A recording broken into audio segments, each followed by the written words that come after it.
Milí priatelia,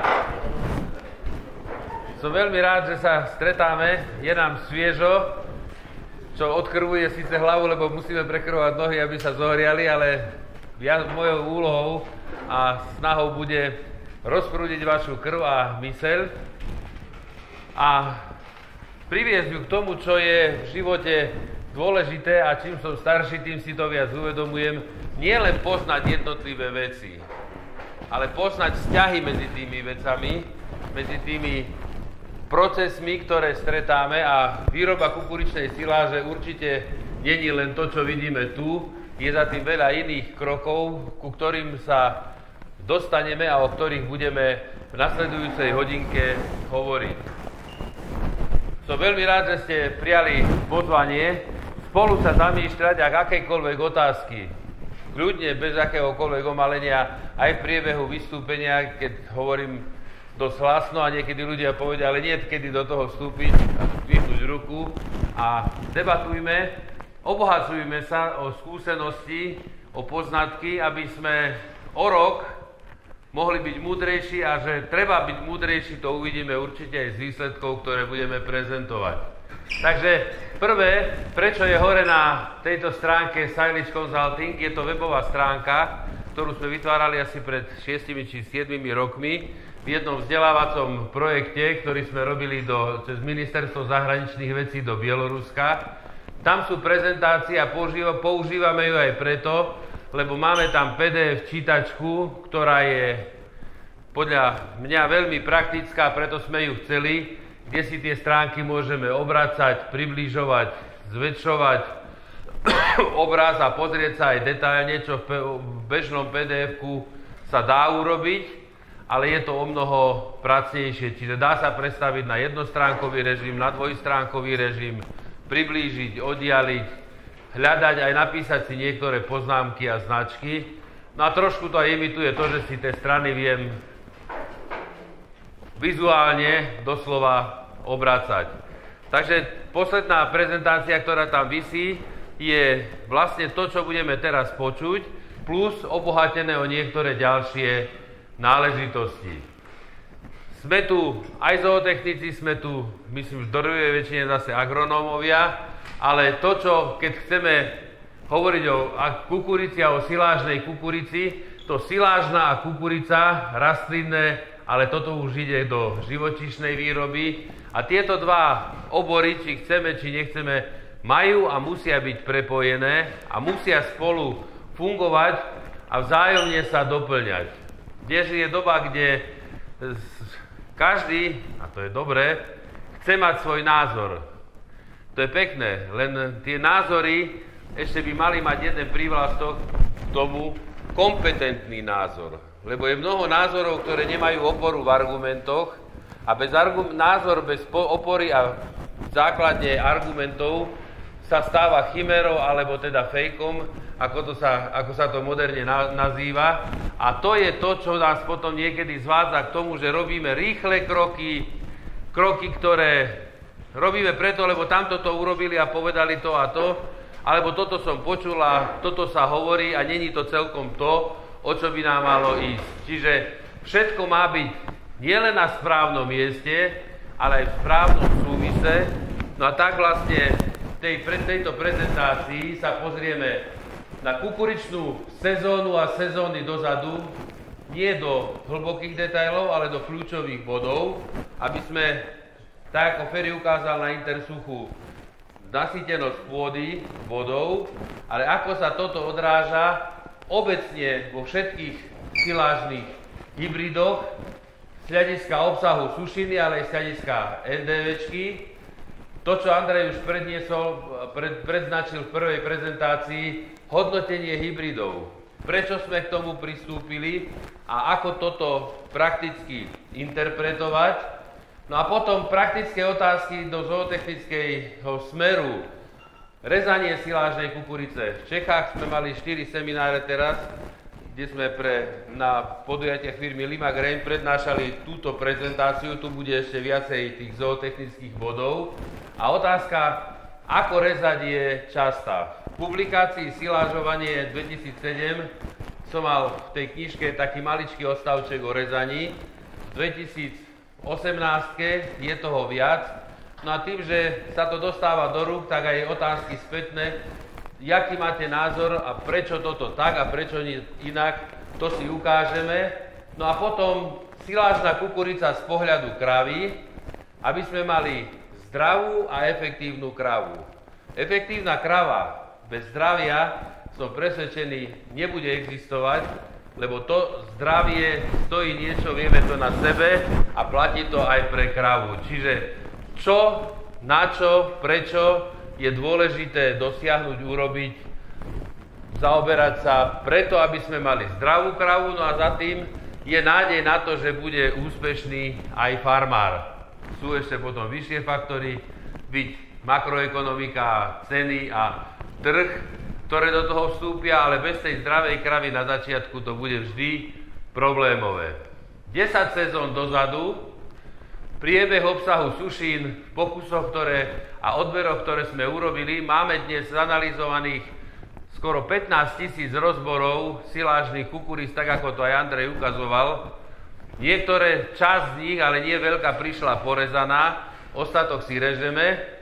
No ale keď sa pozrieme, je to v priemere 1950 až 1000 rozborov v priemerke za každý rok. To znamená, ani jedna z tých kriviek nestojí na vode, stojí na rozboroch z juhu Slovenska, zo severu, z východu, zo západu.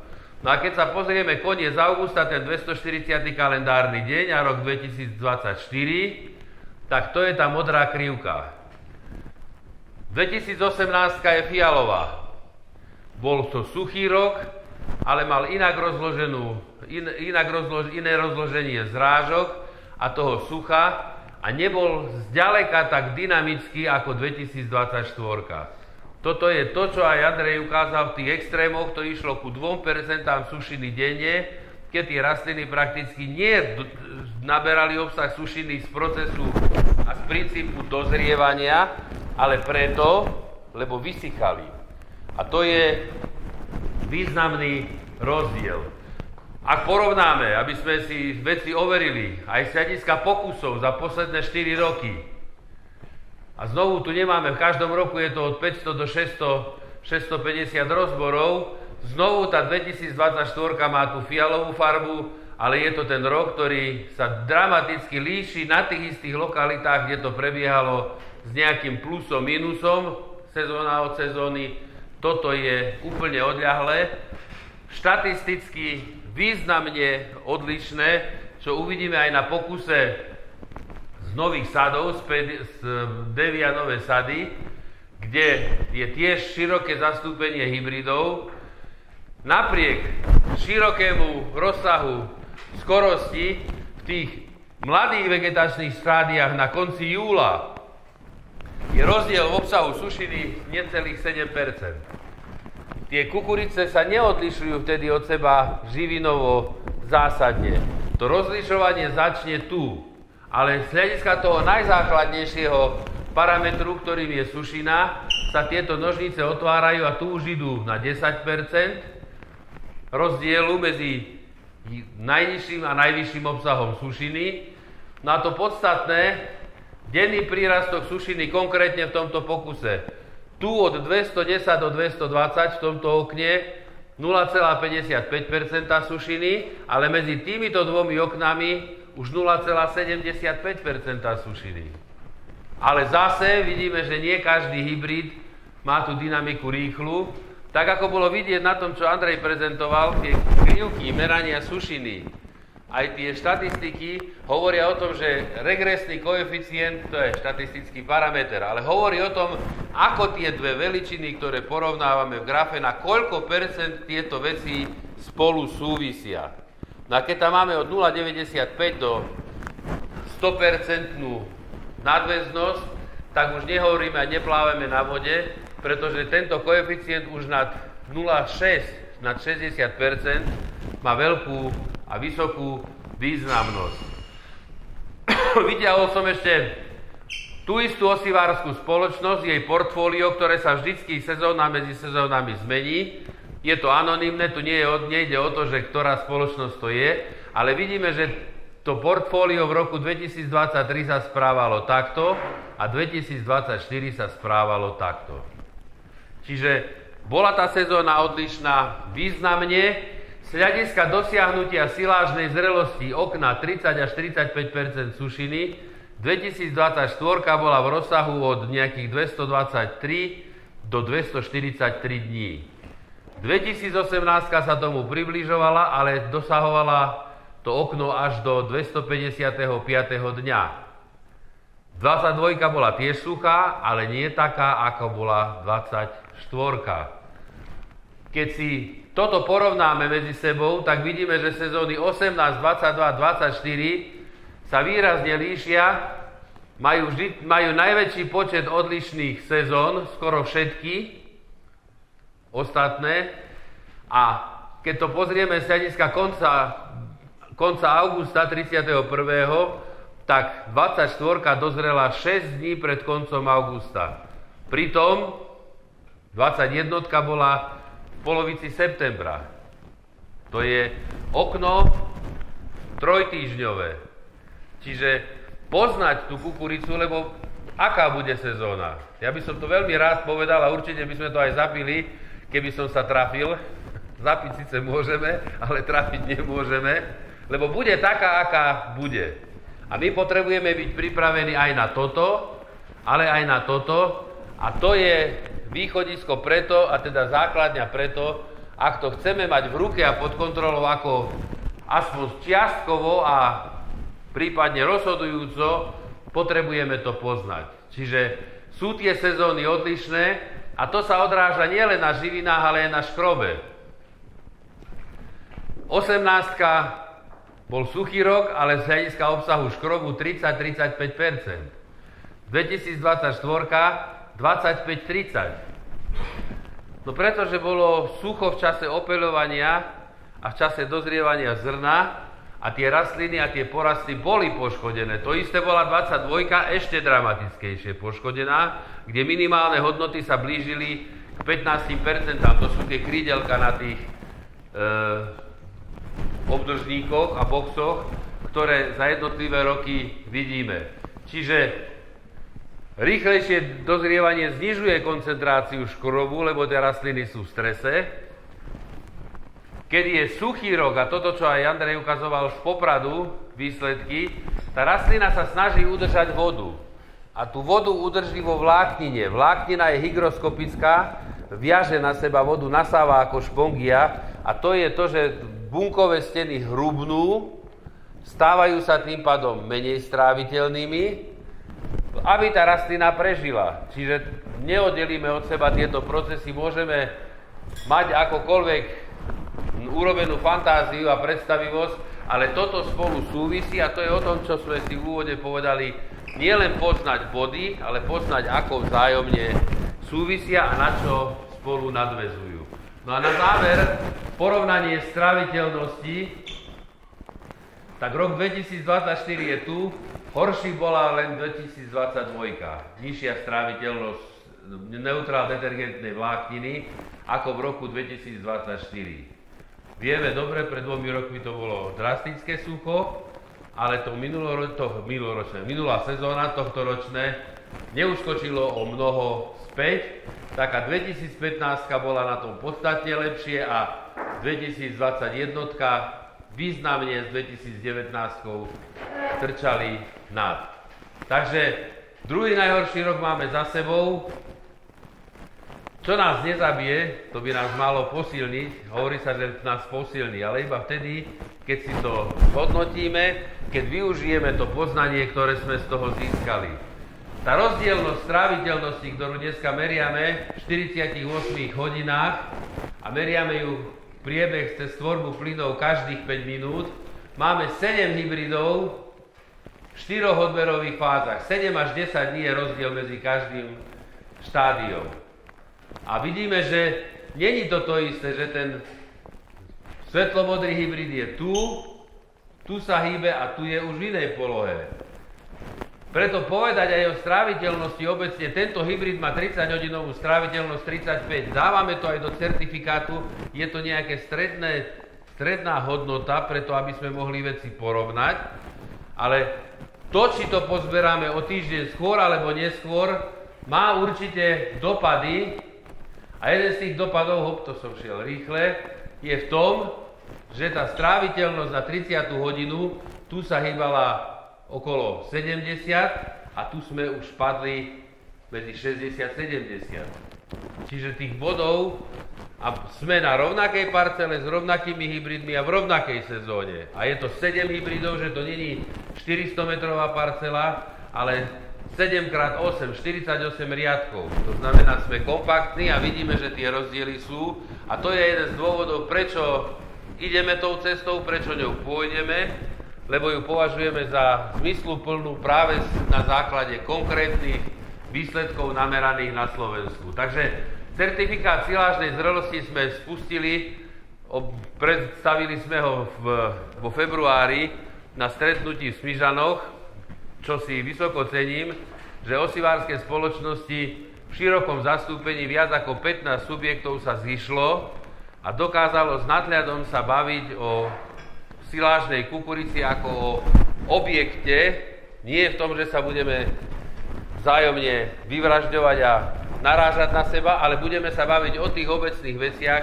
ktoré platia a ako to merať, ako to skúmať. Čiže sledujeme živinové a produkčné parametre v 3 bodoch a zaraďujeme to do skupín podľa kalendárneho dňa dozretia.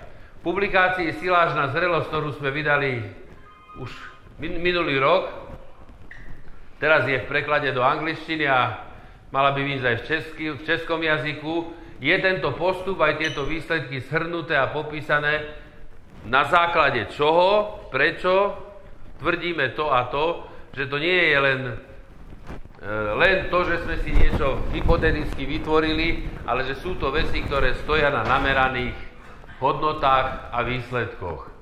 Takže hodnotenie hybridov a ich sušina vo vzťahu ku kalendárnemu dňu. Priebeh sušiny a priebeh kalendárneho dňa.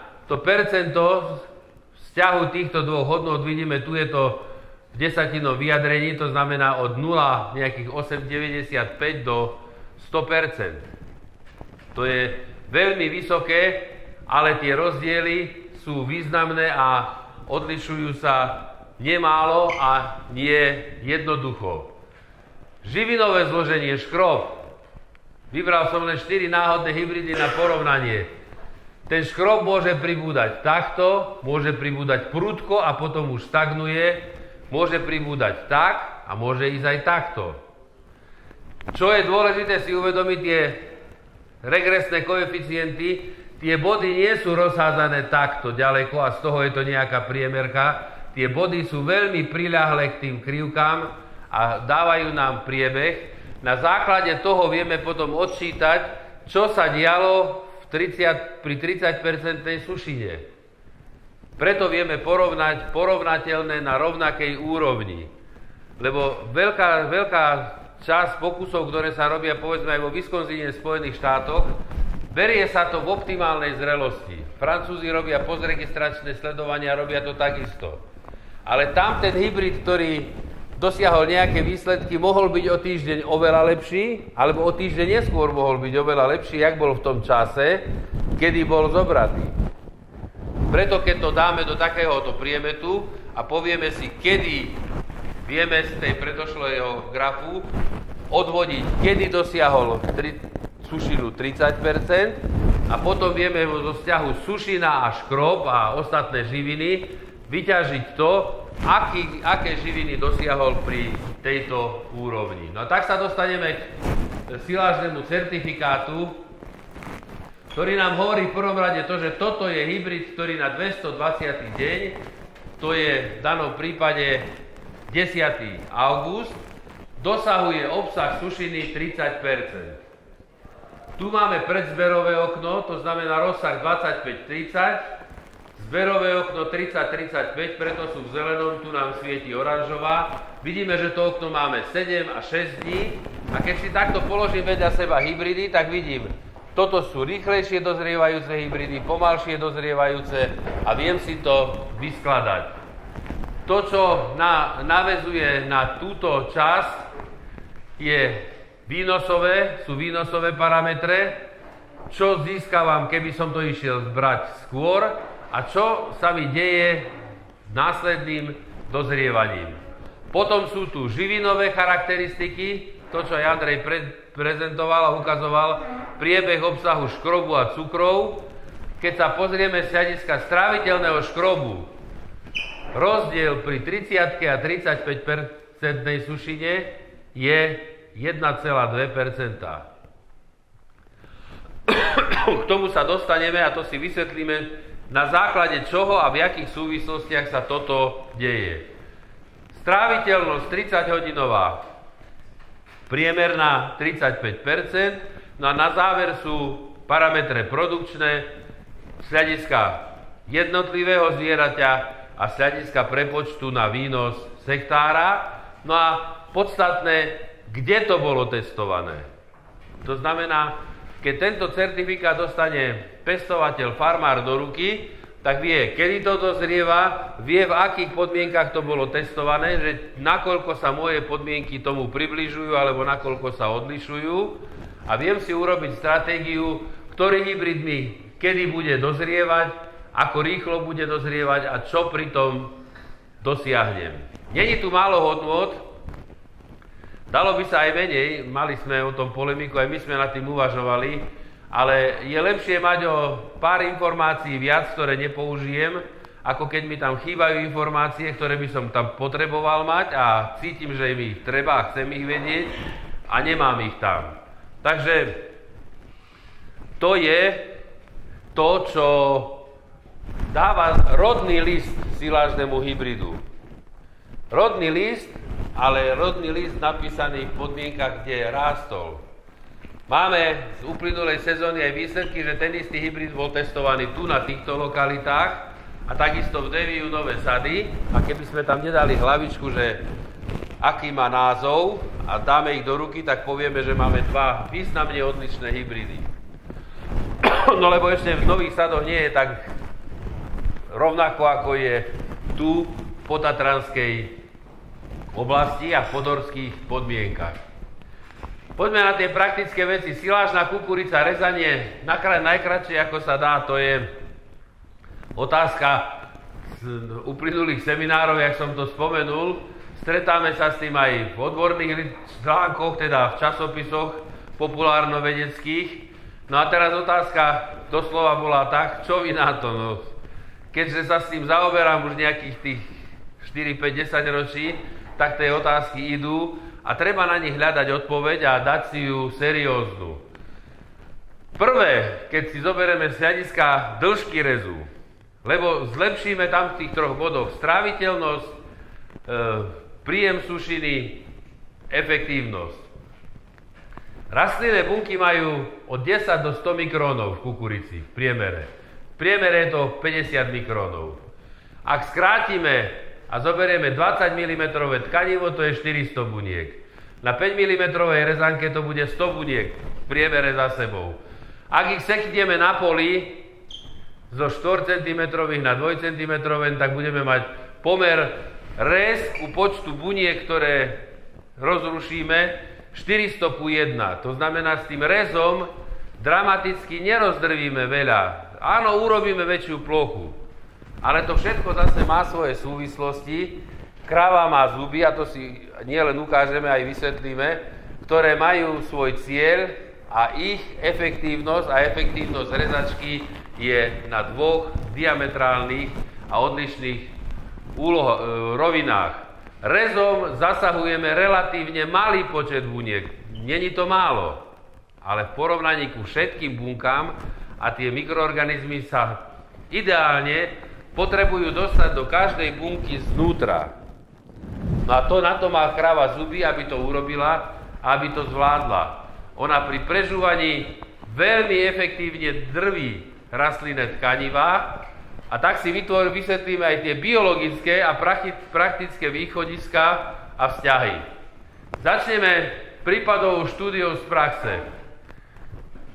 To zelené zvýraznené, rezačkár má skúsenosti, on vie ako rezať, to je nie z tejto sezóny, s tým som sa stretol mnohokrát, ale konkrétne i v tomto prípade pán rezačkár mi vysvetloval, že koľko hektárov on už a zvýšeným hlasom a podráždeným, koľko stoviek a tisíc hektárov porezal. Klobúk dolu. No ale to, že či to urobil správne a dobre, je stále otáznik, lebo množstvo hektárov nehovorí o tom, že to musí byť kvalitné. Poznám ľudí, ktorí šoferujú v mojom veku celý život a je lepšie nesadať s nimi do auta, lebo človek má jamku pod nohami, čo tak brzdí, alebo mu hlava skáče do skla. No a majú najazdené tisíce kilometrov, chvála Bohu, že pomaly milióny, chvála Bohu, že pri zdraví a prežili, ale neznamená, že dobre. Takže poďme na to. Sme v Zemedáre, Poprad, 720 metrov nad morom, rezačka reže, to, čo vidíme, to strnisko je vyššie, tá rezačka zaberá, no a my sme tam odoberali práve ten pokus, ktorý bol prezentovaný z Popradu, keď mi Jano Rekec zavolal, že rezačkár sa sťažuje, že je to tak mokrú, on nerezal kukuricu. Nepamätá v tejto sezóne nikde. Hovorím, divné, lebo vieme, a pokus bol odtiaľ vzdušnou čiarou 200 metrov, 250. Tu sme brali porasty 4-5 dní predtým, mali sušinu okolo 31-32%. Tak bol by zázrak, že by toto bolo mokré. Ja som šiel z pokusu najprv na jamu, lebo to som potreboval tam ešte zariadiť s chlapcami, aby to odobrali. Medzi tým, kým ja sa pôjdem pozrieť. Čo vidíme? Praktik vidí to, že tá hmota sa veľmi ľahko zosypáva, ak by bola mokrá. Ešte som mokrú za život nevidel takto sa sypať. Tá sa odvaluje a zlepuje do kusov, ale čo je tu určite jasné, že je to veľmi krátka rezanka. Nakrátko porezané. No a keď sme mu dali odkaz, že teda mal by to rezať na dlhšie a stiahnuť válce, tak ten telefon podskakoval od podráždenia rezačkára, ktorý má skúsenosti. No ale pozrime sa. Nevyberal som všetky, ale keď vidím takéto časti a nie je celkom málo v hmote, válce boli voľné, alebo boli opotrebené, to v zásade mňa ani nás nemusí zaujímať. My potrebujeme ten efekt, ktorý chceme dosiahnuť týmto nástrojom a nie toto, čo vidíme tu. Keď sa pozrieme na tú hmotu voľným okom, na tie zrnka, tak vidíme, že nie sú narušené. Alebo sú, ale málo narušené. Prečo je to tak? No lebo tie válce nefungujú. A na týchto časticiach tu je časť stonky, dá sa nájsť viacero kúskov, to znamená, tie válce neboli účinné. Ale rezov bolo veľa. Rez je energeticky najnáročnejšia operácia, lebo tam ide najviac energie, nie na válce. Ja sa divím, že tí chlapi nie sú ochotní povoliť na dĺžke a pritiahnuť válce, ale on sa tlačí k tomu, že povolí válce a sťahuje rezanie. Dôležitá vec, dĺžka nastavenia rezania na rezačke sa nerovná dĺžke narezaných častíc.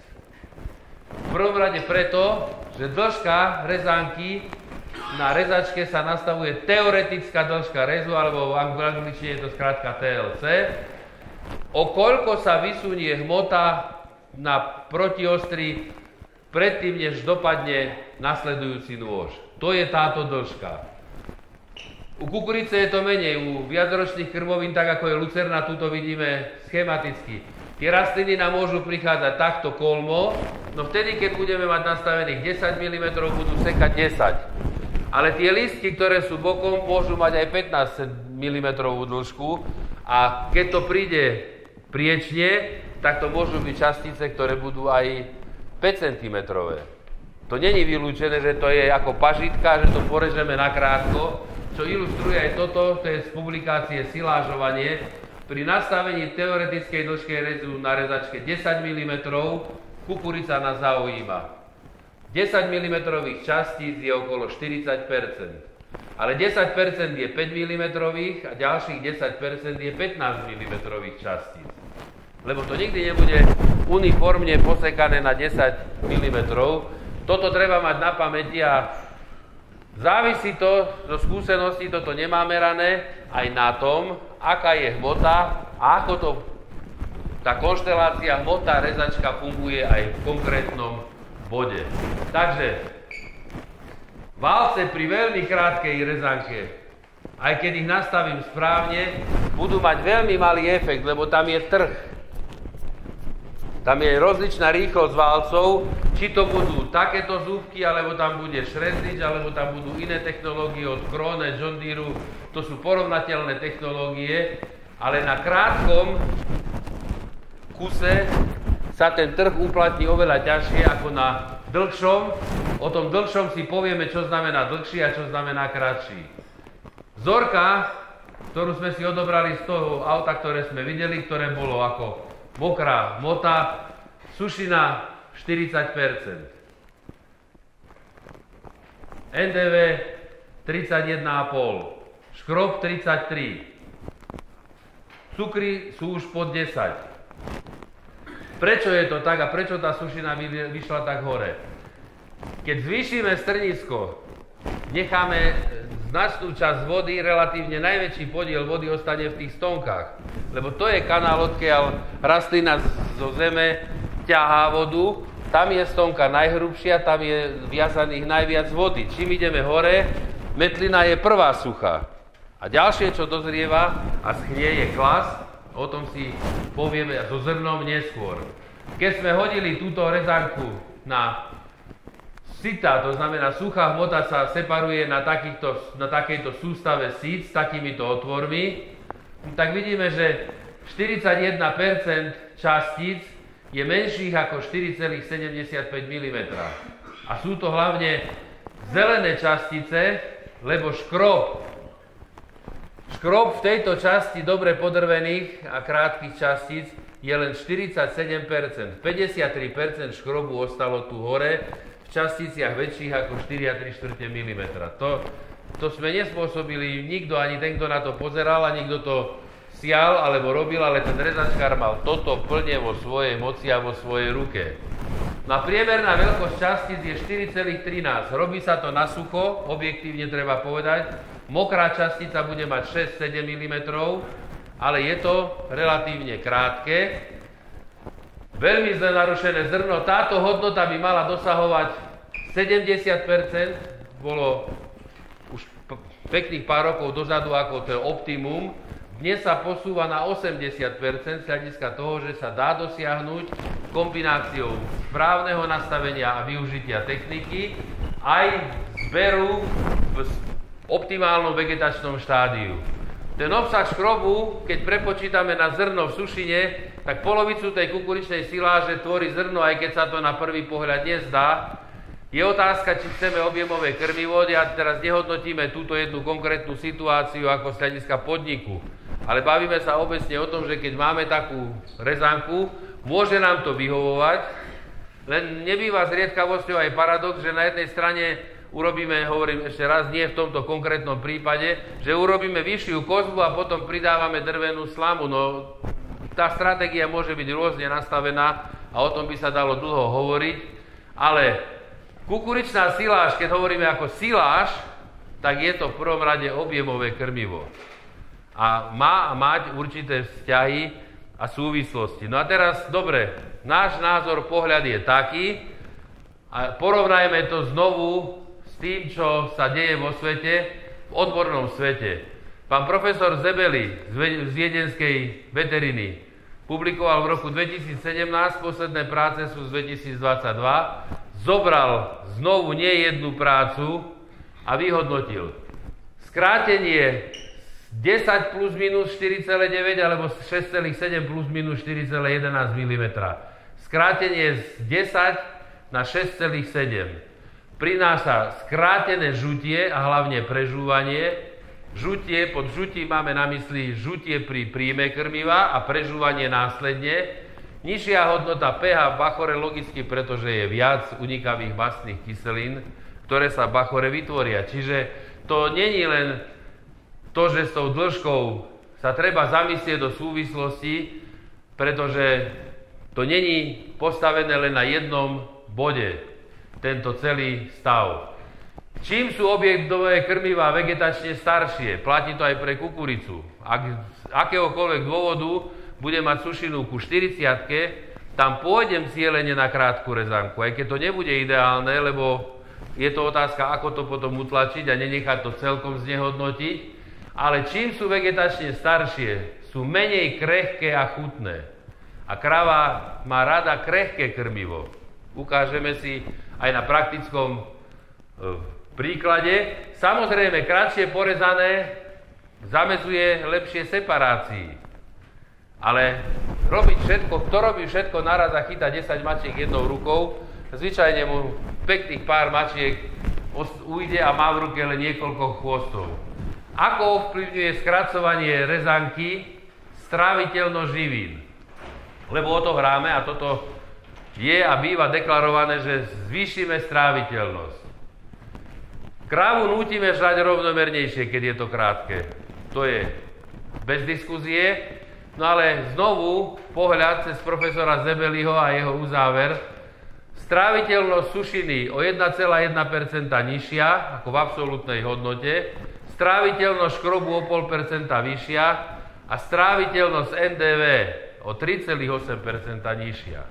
To není vycmulané z prsta, to je reálne, to, čo namerali v oponovaných vedeckých časopisoch publikovaných prácach. To znamená, to nie, že ja mám taký názor, napíšem do Slovenského chovu ako reklamný článok a uverejnia mi, čo chcem, alebo čo napíšem. Ale tu sa oponuje a oponenti dávajú otázky, prečo, a kým to není zodpovedané, tak to nejde von. No a keď to prešlo takou oponenciou, tieto závery nám hovoria dosť zreteľnou rečou, že celkom to skracovanie rezanky nefunguje. No, poznal som v Čechách jedného chlapíka, ktorý miešal do istých situácií vápenec v neprimeraných dávkach do výživy. Všade to fungovalo, kde to robil on u seba na istom počte podnikov, akože tie výsledky aj on vyhodnocoval. Ale kdekoľvek sa to opakovalo inde, tak to zásadne nechcelo výjsť. Tak aj to je výsledok, ale jeho váha je citeľne nižšia. Neúmerné skracovanie, a pozor, toto slovičko neúmerné, keby som mal fixku, tak ho ešte raz výrazňovať, pretiahnem cez neho. Neúmerné skracovanie zhoršuje a znižuje stráviteľnosť živín, nie zvyšuje. Prečo je tomu tak? Tu máme narušenie zrna, stupeň, to znamená, tu máme 80% škrobu v časticiach, ktoré sú menšie ako 4 3/4 mm. Tu máme obsah sušiny celej rastliny.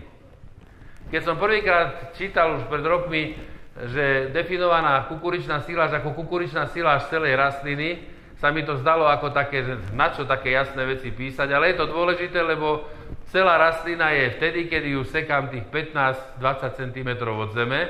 Už keď robím pol metra, už to není celá rastlina, a keď robím na naše pomery, zvyčajne to nazývame v skratke CCM, lebo je to kratšie, ale je to vlhké zrno, je to niečo úplne iné. Ale ak zvýšim rozdrvenie zrna z veľmi nekvalitného na veľmi vysoké pri sušine 28, tak mi stúpne stráviteľnosť škrobu, a to publikoval profesor Mertens, to je autorita ťažkého kalibru. Stráviteľnosť stúpa o 2 aj čosi percentá. Ale keď sa pozrieme, čo sa deje aj pri zle rozdrvenom zrne, ale aj pri dobre rozdrvenom zrne tu, z 99 na 88,7, alebo z 97 na 84,7. Ale tu nám pribúda sušina. Každé percento sušiny nad 30 so sebou nesie o 0,63% nižšiu stráviteľnosť škrobu v priemere. Bude závisieť aj od typu zrna, od ďalších, ale v priemere je to tak.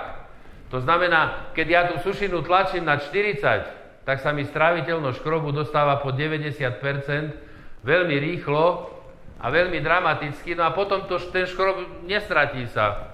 On pekne vypadne z kráv a máme ho vo výkaloch, ale to je hnojivo, ktoré je drahé. No a srdíme si to dokopy, tu máme kombináciu aj našich konkrétnych výsledkov, ktoré sme robili, kde sme zberali rastliny rozdelené a analyzovali sme zelenú časť, listy, stonka listy, a klas s listeniami je tu. Plus sme merali aj celú rastlinu, sušina celej rastliny. No a pozrime sa na ten vzťah. Tak ako stúpa obsah sušiny v celej rastline z 20% na 60%,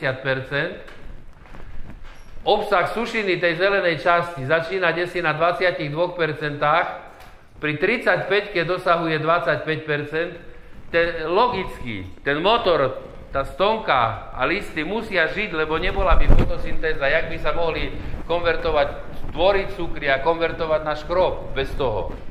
To musí byť živé. A to je, tu keď sa dostaneme k 40-ke, už nám tá rastlina začne schnúť a schnú tieto časti.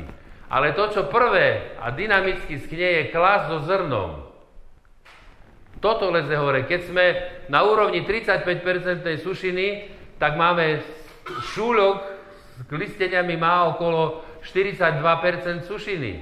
A keď sa pozrieme na čisté zrno, to zrno má už tedy sušinu 55 ku 60%. A to je ten dôležitý vzťah. Prírastok sušiny v celej rastline kukurice je limitovaný a v prvom rade a dominantne tvorený prírastkom sušiny klasu, ktorý dozrieva. Tá prvá časť, ktorá dozrieva, je metlina, ale tá má 0,7% zo sušiny, to je nič. Tu môžeme zabudnúť, ale potom klas so zrnom je to, čo dozrieva. No ale jak toto prebieha, tak sa nám deje dôležitá vec, a tu sme na tejto osi, stráviteľnosť škrobu ide dole. Tu je ten limit aj z toho, čo nám vyšlo z meraní z jednej strany, aj z druhej strany, keď to hodnotíme, že prečo nie ísť nad tých 35. To nie je... Pred pár rokmi som mal možnosť v Čechách vystupovať na seminároch, kde vystupovali na každom iný nezávislý poradca. A v tých debatách, lebo boli veľmi živé, zaznievalo, nemyslím len z ich strany, ale aj z hľadiska pestovateľov. Ja mám rád tak 38-40. Ďalší 40-42, ďalší 35-40. Môžeme mať radi hocičo, veď voči gustu žiaden disputát. Ale aké máme fakty na to, aby sme to robili v 40-ke, alebo v 35-ke, alebo v 30-ke? Ak je to kompetentný názor, tak musí mať argumenty. A tu sú shrnuté argumenty, táto tabuľka aj tento graf je vysvetlený a publikovaný aj v tej knižočke Silážna zrelosť. Takže toto preskočiť a prekabátiť sa môžeme pokúsiť, ale určite sa nám to nepodarí. Toto treba rešpektovať a aplikovať v praxi. Keď sa pozrieme na využiteľnosť škrobu, profesor Ferrareto, s ktorým som sa mal možnosť v Číne osobne stretnúť a komunikovali sme a komunikujeme aj mailom teraz párkrát. Ak máme častice a chceme dosiahnuť, to je suché kukuričné zrno, cez 90% stráviteľnosť potrebujú byť minimálne 1,5-2 mm. No a ak máme vlhké kukuričné zrno, tuto delil na dve kôpky, nad 2 mm a pod 2 mm. Stráviteľnosť tých častíc, ktoré sú nad 2 mm, je o 6% nižšia. 6%, keď krava žere 6 kg škrobu, vynásobme si, podielme 0,68, čo je obsah v sušine, a vidíme, koľko zrna nám z kravy vypadlo, a nezriedka to je kilo a pol. Preto, lebo sme to nemali dostatočne narušené. Samozrejme, silážovanie, naparovanie, suché krmivo, to ďalší je faktor, ktorý nebudeme teraz rozoberať do detailu. Takže shrníme. Krátke rezanie a vyššia kozba. Viacej škrobu, menej vlákniny, je to koncentrovanejšie krmivo, viac sa posúva od objemového k jadrovému, ale máme menej žutia a prežúvania, nižšiu stráviteľnosť sušiny a vlákniny a vyššiu stráviteľnosť škrobu, ak je to dobre urobené. To je to, čo si každý musí dať tú odpoveď, tak ako s porovnaním hybridov, čo sú moje priority, a ešte o jeden stupienok nižšie, hĺbšie, čo sú priority kravy. Lebo to, že sa nám to páči, to, že s tým súhlasíme, je jedna vec, alebo nesúhlasíme, ale či a ako to bude fungovať v krave, no tak sa posúďme k tomu konečnému spotrebiteľovi. Jej možnosti a potreby vytvárajú východisko. My ostatní sme len štatisti, ktorí sú okolo toho, vytvárajú tú štafáž a mali by vytvárať také podmienky, aby tá krava fungovala. Na problematike kvality objemových krmív som v 2010 obhajoval dizertačnú prácu. Dnešný pohľad na to, a to je shrnutie aj z literatúry, ale aj našich a mojich osobných skúseností, tým konečným objektom je krava. Zaoberal som sa vtedy stráviteľnosťou 30-hodinovou neutrál detergentnej vlákniny. Samozrejme, z hľadiska krávy sú dôležité živiny, ale dôležité je, a to není len z mojej hlavy a z našich skúseností, ale Journal of Dairy Science, dneska ráno som ešte pozeral jednu prácu z roku 2022-2023 ďalšia, ktorá sa zaoberá tým, ako zvieratá žerú, ako prežúvajú, ako intenzívne a čo sa pri tom všetkom deje, aké je bakorové prostredie a z toho následne koľko slín a neutralizačných látok sa vylúči, ako sa ten bakor bude ako miešačka správať a ako rýchlo to krmivo cez ten organizmus pôjde. Keď posekáme veľmi krátko a dnešné rezačky dokážu urobiť z syropu trebárs, to je ako pažitka na halušky alebo do petržle, do polievky, na veľmi krátku rezanku. To prvé je, že to veľmi rýchle nasiakne a padne bakore dole a či je strávené, nestrávené, ten prechod ďalej ide nie na základe toho, či je strávené, ale aké je veľké a aké je ťažké. To uvidíme ďalej. Čiže to, čo nám treba sledovať, koľko máme v krmnej dávke NDV, vlákniny z objemových krmív, aká je stráviteľnosť, a to nie len stráviteľnosť v jednom bode, ale dynamika stráviteľnosti, koľko je nestráviteľnej vlákniny za 10 dní alebo 12 dní v bakore, to je oveľa presnejší faktor ako lignín, ktorý robíme z chemickej analýzy. Ďalej, aká je krehkosť krmiva, aké sú veľké častice, z hľadiska kukurice, koľko je škrobu a ako je stráviteľný ten škrob. Zvládiť tieto okruhy do optimálnych polôch a prepojených zďaleka není jednoduché a ľahké. Takže prežúvavce, taký veľmi krátky exkurs, lebo častokrát na samozrejmosti dosť ľahko zabudneme a letom svetom. Koľko trval vývoj prežúvavcov? Prežúvavce sú tu. Bovide, po latinsky. To je nejakých 7 až 15 miliónov rokov. Čo s nimi súvisí veľmi blízko, to sú rastliny, je to, že súvisia s vývojom tráv. Primárne sa tie milióny rokov bachory vyvíjali na trávach.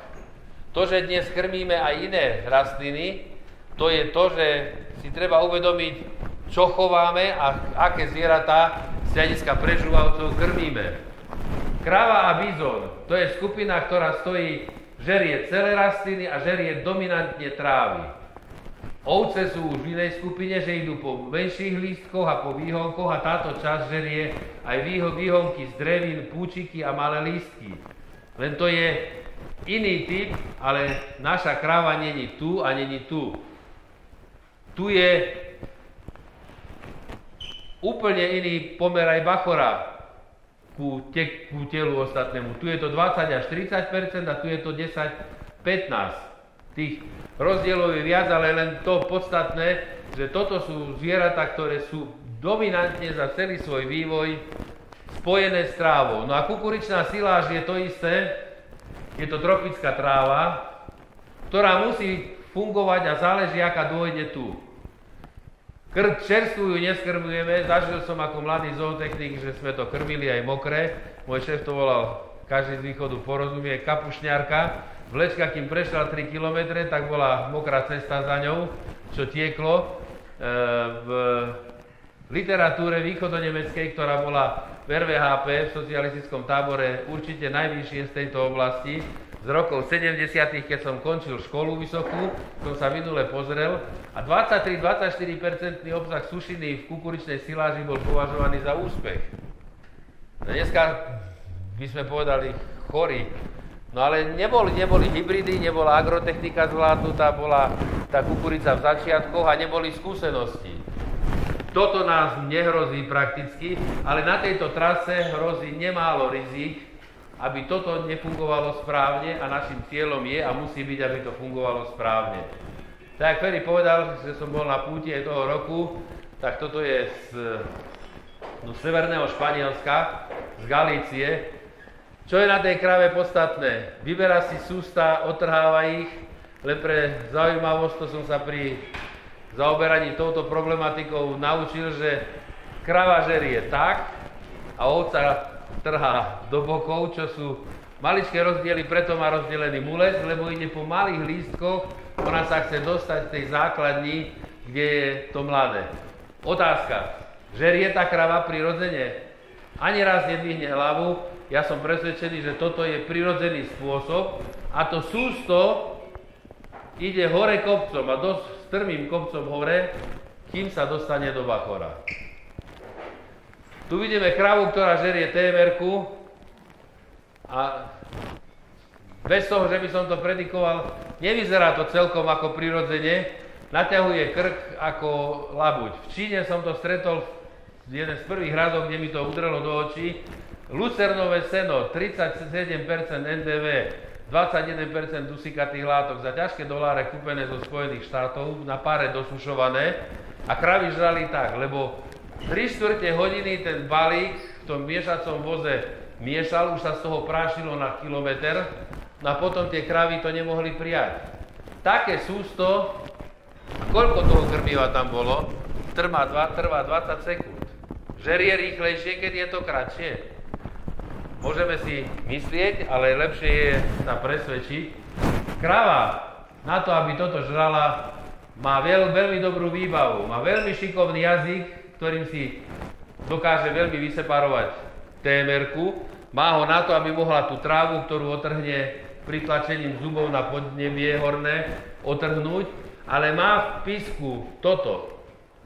Systém, ktorý jej to krmivo udržiava, ľudovo povedané, v hube, aby jej to nevypadávalo. Keby toto nemala a keby to nerobila tak, ako to robí, tak by sa nenažrala, musela by tú hlavu a krk by mala možno dvojnásobne hrubý. Jazyk má svoju jamku, polovici zhruba, a tu má piesť, ktorým to tlačí hore. A ten musí fungovať. Keď to premietneme, tu vidíme slovenská trávna siláž, 12% dusíka, 55 NDV. Ten zvuk chrúma to, není cieľom, aj to, keď sme si povedali o tej dĺžke, že by to malo byť takéto dlhé. Ale tá kráva to chrúma. Prednedávnom som sa dočítal o ich prácach, kde fistulovanú kravu vyprázdnili bachor a ponúkli tej krave dlhé seno, 50 cm, 40, 20 až po 5 cm a merali, čo z takého sústa príde do bachora. Vyberali, pomerali a dorobili to dokonca fotoanalýzou, čiže veľmi presne. A priemer je 11 mm plus minus 4 mm. Tá krava, keď čuje, ona by kľudne mohla ešte urobiť niekoľko hryzov viac a políkala by 5 mm časti. A nerobí to. A robí to, či jej dali dlhé, krátke, kratšie seno, dlhšie seno, robí to takto. Že to tak funguje, že ten systém je účinný, robili sme pokusy s ražou, to je raž, zelená pred klasením. To sústo ide minimálne tak rýchlo, jak tej krave, ktorá mala porezanú TMR-ku na veľmi krátko. Ale čo sa pri tom deje je to, že ten drvič už nadrvuje a prichádza nie nasekané krmivo, ale nadrvené. Tie zuby, keby sme tam strčili prst, tak máme, kovadlina je slabý výraz. Rozdrví, tam je úžasný tlak. Preto prežúvavce využijú o 20 až 30% živín viacej, ako napríklad kôň, ktorý síce veľmi žuje, ale už nemá prežúvanie, aby ešte mohol tú hmotu rozdrviť a zmenšiť. Za deň krava urobí 40 až 50 tisíc žujúcich pohybov, ak je zdravá, ak funguje tak, ako fungovať má. Takže máme čo robiť. A tu vidíme ten rozdiel toho vegetačného štádia. To je to, čo by bolo ideálne krmiť z hľadiska kravy a jej chutnosti. No samozrejme, udržať to celú zimu nejde. Musíme hľadať zdravý a logický kompromis aj pre silážnú kukuricu, čo s tým urobiť. Ak je tá TMR-ka rozdrvená, pozrieme sa na tie kravy, keď žerú takú TMR-ku, akú krátku sme videli, no nežujú. Jej sa vráti nejaké sústo. Keby sme si túto kravu konkrétne dlhšie všímali, a polkne. No prečo? Lebo jej nepríde tá pevná časť. A to je to, čo treba mať na zreteli. Tie kravy potrebujú prežúvať. My nepotrebujeme dávať dlhé seno, aby tam žuli, len preto, aby žuli, aby sme počuli ten zvuk, ale preto, aby si zachovali svoje zdravie. Čiže fyzikálne efektívna štruktúrálna vláknina je jeden z kľúčových bodov. Nás musí zaujímať nielen živinové zloženie, ale aj fyzikálne charakteristiky, dĺžka častíc a ich krehkosť, sviežosť, staré, vegetačne mladé, ľudovo povedané drevnaté alebo krehké a svieže, čerstvé, na to, aby v bachore bol plávajúci madras, aby kráva žula, prežúvala, aby ten bachor dokázal miešať 150 až 200 litrov. So sušinou 15% v bachore. Tie svaly, ja mám rádržky, kto má rádržky, jeme práve tie tkanivá a hladkú svalovinu, ktorá dáva veľký výkon. Ale pritom není to svalovina, ktorá by nám robila nejaké vlákna. Je to kvalitná svalovina, ale ona musí fungovať, no a s tým súvisí, jak dlho to krmivo zotrvá tu a jak rýchlo stane odíde preč. Čiže potrebujeme zdravý bachor, lebo bez zdravého bachora kráva zdravá nebude. Základňa pre zdravie krávy a čo ovplyvňuje bachorové prostredie? Fyzikálna štruktúra, a to je prakticky rezanie v priebehu silážovania, a to je miešanie TMR. To sú dva základné body. Sú ešte medzi tým detaily, ale rámcovo stojíme na tých dvoch. Čiže toto sa týka agronóma a toto je zootechnická parketa. Ale výsledok podniku je spolu, takže to potrebuje byť prepojené. Ďalší dôvod je nadbytok rýchlo fermentovateľných živín, že to prekrmíme škrobami hlavne. Cukry nie sú také rizikové, ale patria do tej skupiny takisto. Alebo kombinácia obidvoch týchto faktorov dokopy. No a môžeme skúšať všelijaké zjednodušenia, ale nie bez následkov, a jeden z nich je SARA, subakútna bachorová acidóza. Tá SARA je skratka z angličtiny, ktorá sa zaužívala aj v praxi. Čo to znamená? Keď nám ten bachor nefunguje dobre, keď nám krava neprežúva dosť a dostatočne, tie dopady, ten prvý a dôležitý je to, že sa zapaľuje bachorová stena. Tam sa tvoria toxíny, jedy, ktoré sa nám odrazia aj na laminitíde, že nám tie zvieratá krývajú viac a intenzívnejšie, že sa v prvej fáze znižuje a ďalej prehlbuje prepad v imunite, čo má samozrejme následky na zápaly vemena a zadržané lôžka, že máme, ak je to masívne poškodenie, poškodenú potom aj pečeň, že máme zápaly čriev a výtkaly môžu a nemusia byť riedke. To je to, čo treba registrovať. Tá práca z roku 2022 od pána Pleziera, ktorého citujem tu v 2009, 22 a čítal som si to kvôli tomu, aby som aj tento slajd mohol verifikovať, že to není len z roku 2009, pretrváva a je to 6 alebo 8 strán v Journal of Dairy Science, zhrnutie o tom, čo všetko s tým súvisí, že to je subakútny proces. To subakútny znamená bez veľmi viditeľných príznakov priamých. To je najhorší nepriateľ. Keď na nás niekto z tmy strieľa a my nevieme, kde je a nevidíme ho. Ale keď máme nepriateľa, ktorý nám kravy začnú dochnúť, to není dobré. Ale je to lepšie, ako keď nám chorejú a my to nezaregistrujeme a tá choroba nám z toho nášho efektu a z tých zvierat odhríza. Čiže tento proces musí fungovať. To, čo prepadne ďalej, tu, podľa niektorých autorov 6 mm, podľa niektorých 4, niektorí uvažujú, či sú to 2 až 4 mm, 2 až 6, ale kde si tu je hranica. To, čo tá krava zožerie, a vidíme to aj na našej krave, keď odoberáme bachorový obsah, tu máme dieru, strčíme hadicu, dostať sa cez ten madrac so sondou, s rúrou, s násoskou na konci, cez neho není také jednoduché, keď si to kým som si to nevyskúšal a nevidel, tak som mal pocit, že je to jednoduché a ľahké, a potom odtiaľ naberáme bachorovú šťavu. Andrej, keď malina je pritulné zviera, ale má dostatočnú autonómiu a nemá rada veľmi osobný ľudský kontakt ako dotyk, ale niekedy sa jej nechce ísť do toho boxu, tak dostane tam nejakých pár dekagramov šrotu. Zobereme bachorovú tekutinu tu zo spodu, z bachora, a my ten škrob, ktorý polkla 5, 7, 10 minút predtým, ktorý spadne dole, vidíme krásne sedimentovaný v tej bachorovej tekutine. To bolo tiež jedno zo zistení, ktoré ma veľmi prekvapilo, že to takto funguje. No a všetky veci fungujú na vode, ale nemyslím ako, že sú to argumenty na vode. To, čo pláva, to, čo je v strede, čo sa vznáša, a to, čo padne na spodok a sedimentuje. Toto zo spodu sa posúva aj zo stredu a ide cez čepcovo-bachorový splav do knihy, a toto, čo je hore, pri stiahnutí bachora dráždi bachorovú stenu a vráca sa na prežúvanie. Tie modré plochy, slynné žľazy sú dôležité, lebo tá krava ich využíva a sú pre ňu bytostne a životne nevyhnutné.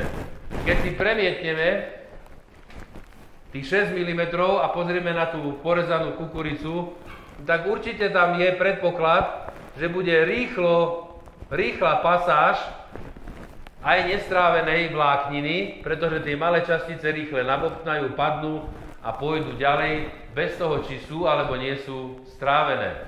Čiže bachorové zdravie, tento systém není jednoduchý zapni, vypni, to je detail. Tu prichádza potrava z pažeráku. Krava, keď pije vodu, a teľatá zvlášť, keď ich napájame a teplým mliekom, tak sa vytvára tento žľab, kde to preteká priamo cez knihu do slezu. Ale objemové krmivo, keď krava žúva, tak toto funguje ako taká dlaň, ktorá chytá z toho madraca a odtiaľ ďalej vynutím a stiahnutím a podtlakom, ktorý vytvorí, to sústo sa vráti hore. Keď to podrvíme nakrátko, dajme ruku do smúty alebo do jemne posekanej hociakej rozmixovanej polievky a chyťme ju. No ostane nám to, čo sme videli na tých kravách, že vráti sa im trošku tekutiny a nemajú čo žuť. Preto oni potrebujú túto vlákninu. Preto krava políka tie častice 10 mm plus minus 4 a nie kratšie. Ešte keby 3-krát zahryzla, tak mala by možno 5 mm, len potom by sa jej tu ťažko vracali. A toto je to, čo ju bije. Ona pri fermentácii vlákniny denne vzniká 1,8 až 3 kg kyseliny octovej. Pri fermentácii cukrov, pektínu a škrobu vzniká kyselina propionová, ktorej vzniká polovica z toho, čo je kyselina octová. Už sme na 5 kg. A ešte tam vzniká časť kyseliny maslovej. V tej kráve denne vznikne 5 kg čistých kyselín. Keby sme to jednoducho na ocot prerátali, to je 30 až 40 litrov octu. No a ona z toho octu bere a pokryje zhruba 70% energie svojej. Na záchov aj na produkciu. No ale ten stroj musí fungovať a toto potrebuje byť vyvážené. Hovorili sme o tej štruktúre. Tu máme lucernové úsušky, dostali sme ich na rozbor, dali sme ich do vody a sledovali sme ich fyzikálne vlastnosti. Rozpadnú sa veľmi rýchle, padajú dole, po dlhšom státi tie, ktoré plávajú hore, je to tým, že sa rozbieha mikrobiálna fermentácia, tvoria sa plyny a vynášajú to hore. Ale našli sa autori, ktorí urobili veľmi zaujímavý pokus. Lucernové seno tvorilo sušina lucernového sena 50% krmnej dávky. Zo sušiny. Za 6 týždňov zredukovali seno na 10%, sušinu sena, a pridali to isté seno zgranulované a pomleté na úsušky a zgranulované do granul. Pomer objemu a sušiny, objemu a jadra stále 50 na 50. Ďalší moment. Živinové zloženie. Škrob 21,5-22%, vláknina 35-36%, dusík 17-18 vyrovnané. Sušina, tu sa im pohla o desatinku, takže to zožlklo, ale v zásade 73-74,5%. Rovnaká krvná dávka. Tu. Rozdiel, že sme zo sena prešli na granulované krátke častice. No a teraz finále. Príjem sušiny vynikajúco stúpa nám s tými kratšími časticami. No to je dobré. Není meritom veci, že či to budú celkom dlho žrať, alebo nebudú dlho žrať. Nedožerky nám klesajú. No ale produkcia mlieka 36, 35,5, 34, 32. A nie deň, dva. A čo sa zmenilo? Živiny máme stále tie isté. Máme stále tie isté krmivá. Že sme nevymenili iné krmivo a porovnávame. No a keď si to porovnáme na bachor, priemerné pH by malo byť denné nad hodnotu 6 a od 3. týždňa to ide hlboko do acidózneho stavu. Doba pod 5,6, čo je kritická doba, sa výrazne zo 112 minút predĺžuje na 550 a 500 minút. Vysoko. No to je problém, že sme vyvolali bachorovú acidózu tým, že sme zmenili fyzikálnu štruktúru krmiva.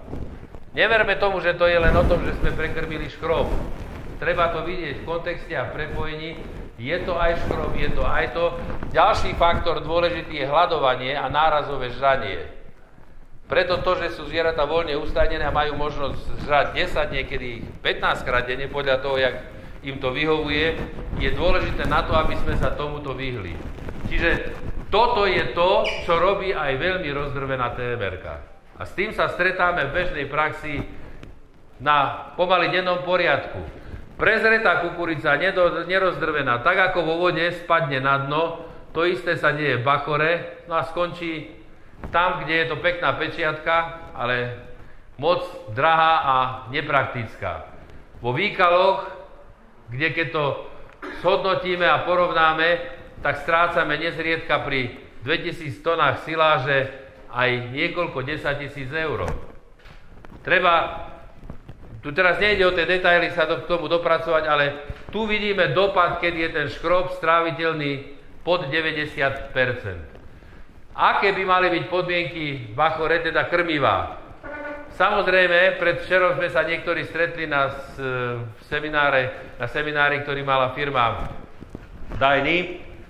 Mokré pivovarské mláto, rezky, jemne porezané krmiva, mokré krmiva a ešte k tomu krátke krmiva netvoria vláknitý madras.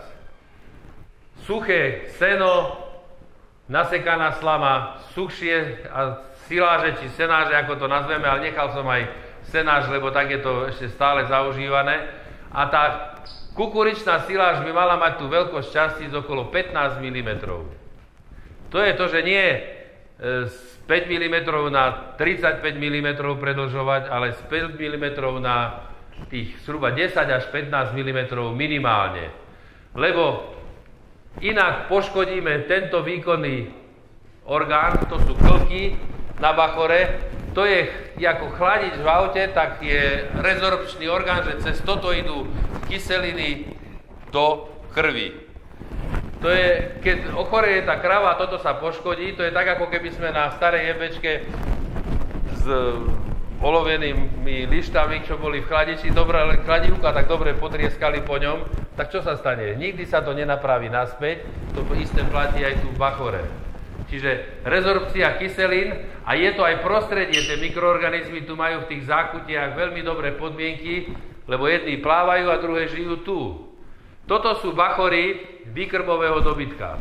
Toto sa bežne stáva, lebo tam sa tie dávky jadra, samozrejme, získame prírastok, ale môžeme si risknúť aj toto tu na bachore, lebo to zviera žije nejaký krátky čas. Žije jeden životný cyklus a nie celý. Ale krávu chceme, že by nám mala nie iba raz sa otelila, alebo dvakrát, ale 3, 5 krát. No ale keď jej odpálime motor, tak dopadneme veľmi špatne No a tu máme len 2 slajdami príklad. Tu je TMR-ka, v ktorej vo vode všetko klesá na dno a pláva madrac praúbohý. Tu je kukuričná siláž, z ktorej je tá TMR-ka urobená. No prečo tu nepláva, a dosť značná časť tej kukuričnej siláži je tu. Prečo to nepláva? Lebo ten voz to rozdrvil. Rozbil, tie lístky sú krehké, to namáhanie a účinnosť tých zariadení je veľmi vysoká, no a toto má drastický dopad. Zdochlo 6 kráv, keď volal šéf tej firmy, že má problém, hovoril, no nedaj Bože, keď ešte zdochne ďalšia, rád by som prišiel ku pitve, lebo popisoval mi pitvu krvácaniny, klostridie, dochnú nám na klostridie, máme problém, aký máte názor? Poďme sa na to pozrieť. Bachor, keď sme otvorili, čož kolega veterinár, ktorý to pitval, sa trošku začudoval, že chceme otvárať Bachor, ale nemal s tým problém. Na bokoch Bachorovej steny už tu vidíme také ružové miesta, kde je poškodená tá sliznica aj tu. Ale tie klky majú na sebe, oni majú takú srubnutú pokožku, ako máme my na nohách a na chodidlách a na dlaniach. To je to, čo zase ich chráni, aby tá kyselina nespálila tie tkaniva, ale aby tie kyseliny cez toto prešli. Prechod do spodnej časti Bachora, to je ako dobrý odtlak na nohe, ale s odlúpenou kožou, alebo na ruke mozoľ s odlúpenou kožou. Vieme, jak to štípe. A teraz, keď to máme v bruchu, no a dno Bachora tej krávy vyzeralo takto. Tam bolo dočista vybielené. Tam mali klostridie takú veľkú plochu, plus tie klky, skade mohli vojsť do tej krvi. No, mohli vakcinovať, koľko chceli. Na to není vakcína, že by takýto tlak mohla udýchať a zvládnuť. A bola to kráva 5 mesiacov telná. Pomer na sitách, štruktúrálna vláknina, objem jadro 50/50, ale v pôvodnej hmote, a k tomu sa potom ešte dostaneme. Takže, čo nevyhnutne kráva potrebuje? Zdravý a funkčný Bachor, aby dobre miešal, aby ona žula súčasne, tu je ťažko povedať, ktorý riadok napísať skôr, a keby boli aj v jednom riadku, čo napísať dopredu a čo za tým, ale berme to skôr ako jeden blok, lebo sliny neutralizujú tie kyseliny a zrieďujú ich. To je dôležitý faktor. Priemerná denná hodnota by nemala byť nižšia ako 6, viac ako 6. To je cieľ. No a pozrime sa do normy INRI z 2018 roku. Žúvací index, to znamená čas, koľko kráva žula krmivo pri príjme a prežúvala, by mal tvoriť 40 minút na kilo sušiny a viac. Keď si to premietneme v tomto bode, na tom grafe je to 800 minút denne, to je 13,5 hodiny. Z toho vieme odvodiť a logicky to platí, že polovica kráv by mala žrať a prežúvať. Samozrejme, niektoré budú vo fáze oddychu, není to rozložené úplne presne, priemerne, ale okolo viac ako polovica. Ak to není, tie krávy môžu fungovať a môžu aj veľa dojiť. Lenže skracujeme ich životnosť, lebo im odpalujeme motor, ktorým je Bachor. Tento vzťah z tých sledovaní, vyše 700 sledovaní v chovoch, to je veľmi pracná práca, ktorá bola urobená na tvorbe tej normy. Bachorové kontrakcie. Ten Bachor 1900 až 2300 krát za deň tú vodu premieša. No, to je kontinuálny miešač. Lenže vidíme, že keď čím dlhšie žujú, tým menej pribúda to žutie. Tá motorika. Žutie máme tu. Ani to žutie od tej 40-ky hore už nejde drasticky navrch. Preto je tu tá hranica, že pod 40 sa to začína drasticky znižovať dolu. To znamená, menej sa to mieša, viac sa to prekysluje na dne, lebo dno fermentuje ináč ako vrch, to sa potrebuje miešať, menej slín prichádza, menej sódy, bikarbóny, no a ten Bachor ide do acidózy. Takže to je to, kde by sme sa mali hýbať, kde si tu. Nebudeme to merať priamo na krave, aj to sa dá, kto má senzory na prežúvanie, tak sa k tomu vie dostať, ale tá kráva musí žuť. Musí žuť, lebo 1 minúta žutia a prežúvania je pohár vody a čajová lyžička soda bikarbóny, keď to zjednodušíme do praxe. Každú minútu, keď žuje, tým kyselinám, tým 5 kilám čistých kyselín, ktoré zase nevzniknú v jednom bode, ale vznikajú rovnomerne, tak ako oni vznikajú, ona dolieva. Samozrejme, že sú chvíle, keď to spadne dole, to pH, že sa to okyslí, ale keď žuje, tak ona to dokáže vyrovnať. A keď to nevyrovná, tak sa dostane do problémov a to sa odrazí určite významne na jej zdraví a na jej produkčnom efekte. A toto ilustruje veľmi dobre aj vzťah dvoch faktorov. Krvná dávka, kde 55% sušiny tvorila lucernová siláž. Jedna dávka, tá žltá, 31% NDV v TMR-ke, použitá lucerna s takouto NDVčkou. A tu je veľmi málo NDVčky, 21, kriticky málo a veľmi mladá NDVčka. A rozdiel medzi touto dvojicou a tu je to, že tá istá siláž tu a tu bola tu dvakrát pustená cez rezacie zariadenie, aby bola skrátená. Skrátke, žranie sa zo 170 až 200 minút u tej 31% z 200-220 minút dostalo na 150-175 primárne žutie. Prežúvanie padá dolu. Celkové žutie a prežúvanie padá na polovicu skoro. No to neostane bez následku, to by bol zázrak, že by to fungovalo. Aj v bioplinke, keď sa nám to okyslí, tak sypeme neutralizátory, miešame a robíme s tým, lebo vieme, že to nebude fungovať. No, bol by zázrak, že by tá krava fungovala. Veľmi mladé krmivo, vegetačne, nízky obsah vlákniny a mechanicky rozdrvená vláknina a kravina nežujú a nefungujú. Takže dostať toto do rovnováhy, to je parketa a mimoriadne dôležitá parketa pre výživára, ale aj pre zootechnika a pre agronóma, aby vedel, že to tiež nie je až také jednoduché, keď tu siláž máme. Ešte ju treba použiť a treba sa hodne narobiť na tom, aby sme tie váhy nepreklopili mimo. No a ešte k stráviteľnosti a dĺžke rezu. Pod dlhou profesor Zebeli, to sú ich pokusy, považoval 25 mm, stredná 11, to čo som hovoril 10-15 mm a krátka 4,4, to je to, čo sme videli na tom konkrétnom príklade. Príjem sušiny kulminuje tu.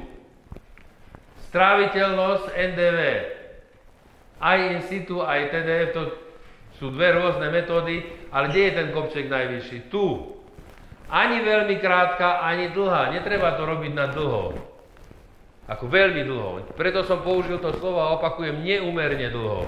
Ale tu sa ukazuje ten efekt, že to funguje. No a tie fyzikálne charakteristiky na záver takým letom svetom, ako ich hodnotiť? Tých noriem teraz, čo vyšlo a tých strán je kvantum.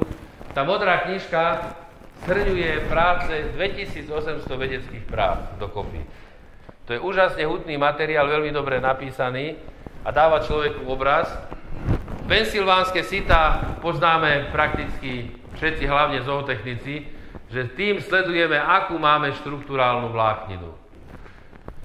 V 2006 či 2008 začínali, norma bola iná, ale pán Grant v 2017 upravoval.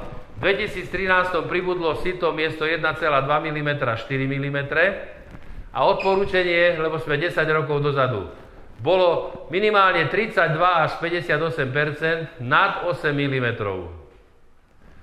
O 4 roky neskôr už to odporúčanie sa posunulo na 50-55. Prečo sa posunulo? No lebo sa zachytávalo, že sú s tým problémy a že to robí problém. Že to závisí na objemových krmivách, je jasné, lebo tu máme NDV v sušine, TMR-ky. Keď máme 23-24%, máme pH v bachore okolo 6,1. A znovu je to 312 prác a meraní. Keď klesneme pod 20, no tak už máme pH 6 a keď prídeme tu, tak padáme dole. To je veľmi šmykľavý a strmý svah. A nie všetky kravy nám spadnú naraz. To je tiež nebezpečné a treba to mať na zreteli. Dnešné hodnotenie, ktoré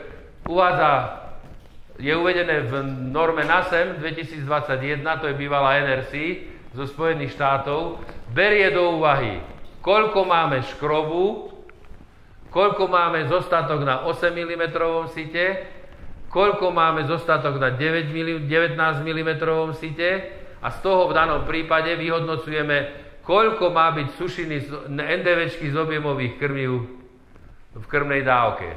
To znamená, keď je to aj 40% nad 8 a 6%, okolo 6% nad 19, sme tu, čiže dokopy 36, tak to môže byť 26 alebo 21%. Keď tu pôjdeme po týchto riadkoch 26, 24, 21. Je to dynamické a zohľadňuje to, že je to komplexnejší a biologickejší vzťah, ale čo je podstatné, minimálny podiel vyjadrený v sušine.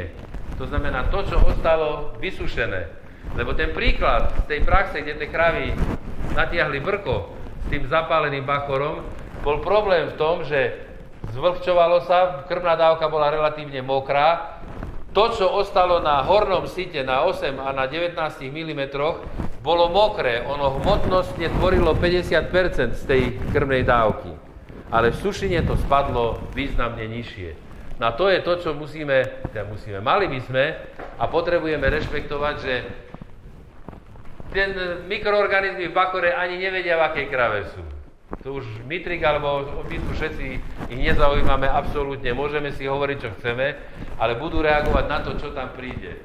A tieto systémy vychádzajú z toho, ako urobiť tie podmienky pre tých podvorníkov čo najlepšie. Čiže my potrebujeme rešpektovať prežúvavca, čím menej fyzikálne efektívnej alebo štruktúrálnej vlákniny, tým nižšia hodnota pH v bachore, tým väčšia šanca na to, že tam bude subakutná acidóza, že bude nižšia stráviteľnosť vlákniny.